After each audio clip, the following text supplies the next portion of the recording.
Yun na mga kabornat, welcome to my vlog. At ngayon dahil wala na tayong masyadong ganap, ito na naman ang titirahin natin. Pako guys, pako mga kabornat ang ating lulutuin ngayon. So, ang gagawin ko ngayon ay magluto ako ng ginataang hipon na may pako. Siguro hindi nyo pa yan alam no, kasi hindi masyadong dito sa Maynila yung pako. Kasi sa probinsya lang po yan marami mga kabornat. So, ganyan, kutlo-kutloin. Kutlo-kutloin lang natin yung mga pako hanggang matapos. Tapos, ilagay na natin ang kalabasa sa kawali mga kabornat kasi huhugasan natin yan. Uunahin natin yung mga matitigas na gulay natin kasi yun yung lagyan natin ng gata. Yan mga kabornat, ang gata na hindi yan espiso ha, yung malabnaw yan na gata ang iuuna natin kasi ang espiso ay mamaya na. So pagkatapos ilalagay natin ang luya, tapos sibuyas, tapos syempre nilagyan ko na din yan ng bawang, tapos ilagay ko na din yung kamatis para masarap talaga pag kumpleto ang ricado. So ayan mga kabornat, yan mamaya na yan, separate muna natin yan. Tapos ito, i-separate natin kasi lalagay natin yung mga gulay na iba kasi matigas din yan para isahan lang. Pag kulo niyan, okay na agad yan. So ayan mga kabornat, linisin muna natin, hugasan muna natin ang mga gulay kasi hindi yan maganda pag hindi nahugasan. So ayan, ilagay natin yan sa gilid, tapos timplahan natin, lagyan natin ng asin mga kabornat. Pagkatapos lagyan natin ng pangpasarap, mamajikin natin kung paano yan papatamisin.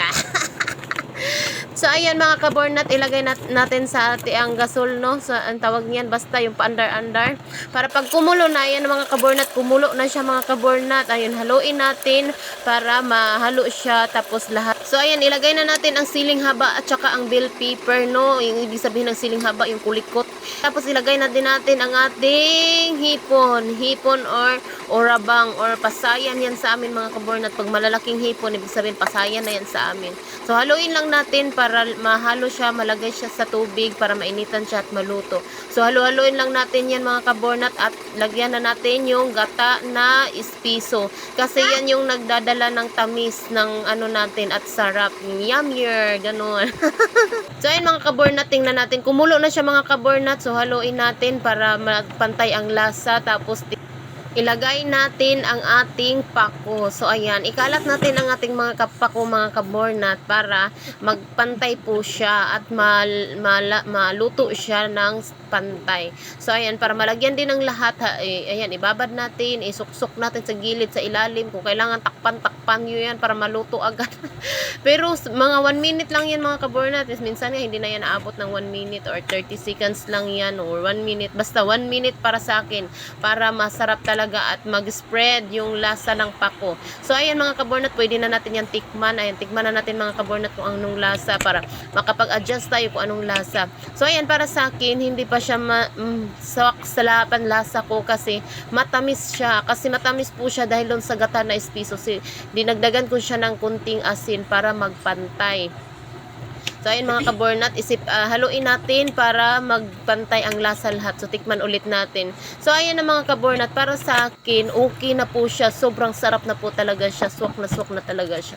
So ayan, pagkatapos, ayan na, charang, luto na. Pwede na yan haunin, pwede na yan ilagay sa baunan, pwede na yan kainin. Kaya maganda na, masarap na yan. So ayan, naglagay na din ako ng baunan kasi syempre madaling araw natin yan niluto. Alas 4 ng madaling araw.